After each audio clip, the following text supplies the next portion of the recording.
Yeah, when I take a break at around sometime.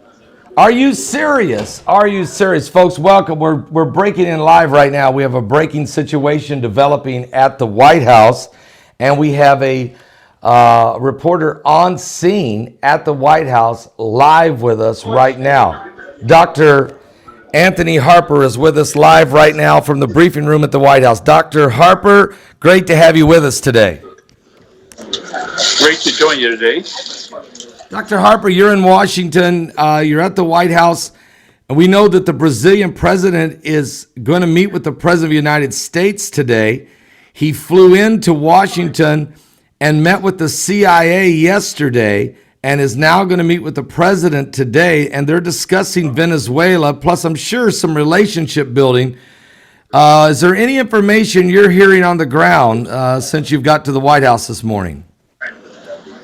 Well, the one concern would be regarding Venezuela and what this special relationship with the Brazilian president might do in relationship to the Venezuelan president and the fight the Venezuelan people are experiencing. And you know, as you talk about the Venezuela people, I had a phone call yesterday. I talked to a man on the ground there. The Caracas was still in total darkness last night. He said children are dying, infants are dying in the hospitals, elderly are dying. The food, there's no refrigeration, so there's no fresh food or milk or produce, and that President Maduro had released the prisoners and give them uniforms, police uniforms and soldier uniforms with guns, and they were executions and all kinds of different things. So this is a serious crisis they have, Dr. Harper, down there in Venezuela. Mm-hmm. Yeah, very, very serious issue. So the winters of socialism, right? You're exactly right. And it's disastrous what's happening. So today you're at the briefing room. Are you going to be in the the White House briefing when Sarah Sanders comes out today? Well, hopefully, Press Secretary Sanders will be out today. The daily press briefings here got put on hold, and hopefully those things will be starting up again. And so a lot of hot issues regarding President Trump's allegations about the media in general, and so we're not having these press briefings, and it's very disappointing. So when there's not an actual press meeting scheduled like that yet, the press still gathers there in the White House briefing room. Do they get any updates from anybody from the administration? We get updates from time to time. We actually all get on email news updates about what's going on about events here, or press events. But anyway, a lot of challenging issues, and I think especially in light of the president's meeting with evangelical leaders here just a couple of weeks ago, regarding the peace plan that President Trump is thinking of, along with Jared Kushner. Yeah, talk to us a little bit about that. So these evangelical leaders came in there, and they met with the president about this. Do you have any names of any of these evangelical leaders that may have been involved in that? Well, we saw, of course, Jared Kushner is Jason Greenblatt as well, and Saudi Arabia's influence in this Mideast peace plan.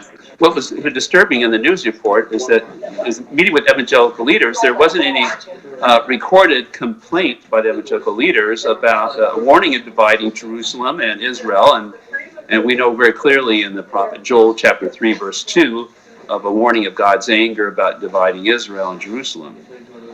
Yes, you are exactly right. I mean, this was a clear warning, and we've been trying to find out if this peace plan that Jared Kushner and Jason Greenblatt, on behalf of the president, we've been trying to find out, Dr. Harper, if this two-state solution or a one-state solution. We're trying to find out which way this deal is going to be offered. Now, I did see where Benjamin Netanyahu yesterday made the announcement that Israel's going nowhere, and he's going to build another 840 apartments in the West Bank.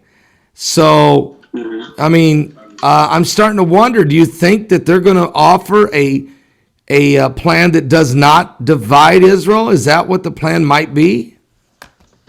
Well, sure, it's hard to say at this point, but I don't know if President Trump and Vice President Pence really know of the Judeo-Christian concerns on this matter, especially in reference to Joel chapter 3, verse 2. Yeah, you would think. I mean, that they would know. I mean, I would think that you got Pastor Jeffries, you got Paula White that's in there a lot. You got Mike Huckabee, who's very close to the president. You would, and I know Huckabee doesn't want to see the land divided. I mean, I absolutely know that. But the question is, does he understand it fully? Maybe not. I understand you would like to get an interview with the president of the United States. Oh, correct. There might be some fear associated with failure to bring this issue up with President Trump. I would hope not, but many evangelicals and some Jewish leaders that they see clearly that this is a warning in that prophet Joel. So in the scriptures, of course, as you're referring to in Joel, it does tell us, folks, you're not to part the land. Okay, this is a clearly request by God and commandment, actually. When you take a look at the situation now, Dr. Harper, you're there. Did you? I think you ran into Jim Acosta of CNN yesterday, didn't you? I'm sorry. Could you repeat that again? Yeah, yesterday. Did you run into Jim Acosta from CNN yesterday? Oh, yes, I did. And I'm working on trying to get an interview with him. You know, a lot of Jewish and Christian people in America are concerned about the lack of addressing those Judeo-Christian concerns through that news source. Yeah, I mean, they really are. And so did Jim Acosta, did he agree to an interview, or what was his reaction? Well, not at this point, but hopefully here very soon. I'm here to try to kind of bridge the gap with CNN about these issues, and it's a very challenging time here at the White House.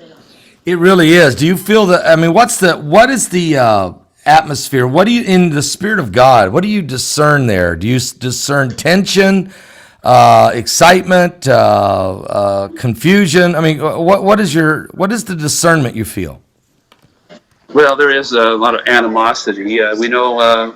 We've heard often that America is a nation that is very divided, and I think President Lincoln clearly understood these issues more about a nation divided than President Trump or many previous presidents.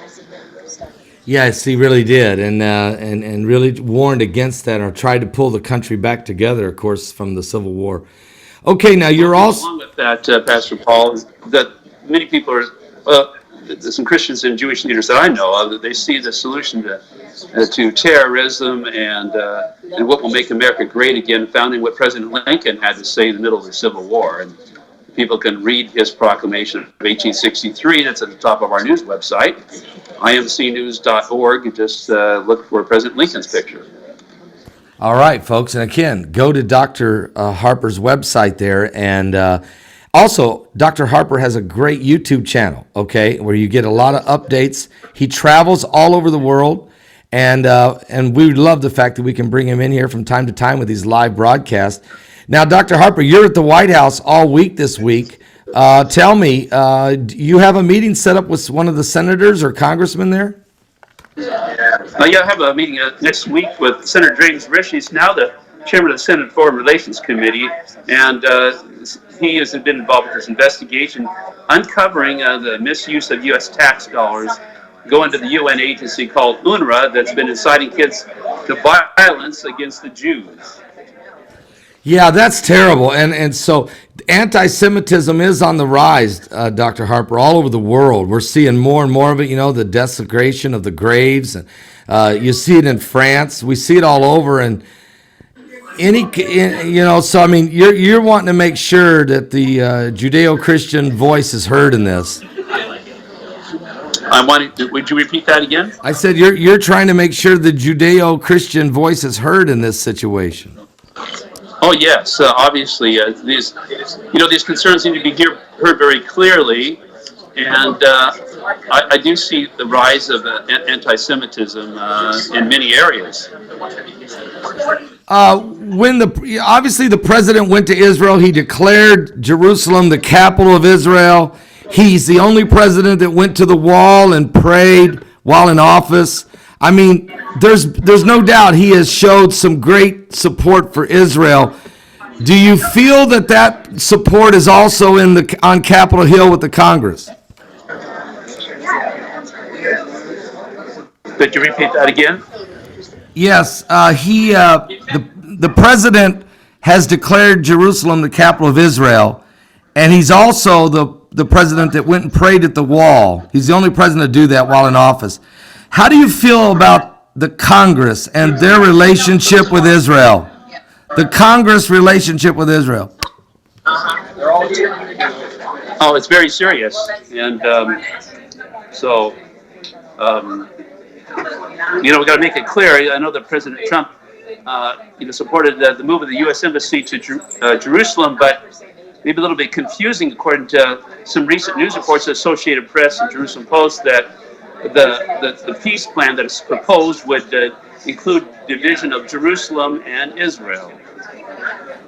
Yeah, I saw those reports, and those are confusing because there's conflicting reports. We have reports that some that say he would divide Israel and Jerusalem, and then there's other reports that says he's not going to. I'm really confused myself, and I'm hoping while you're there, you can get some kind of clarity on this.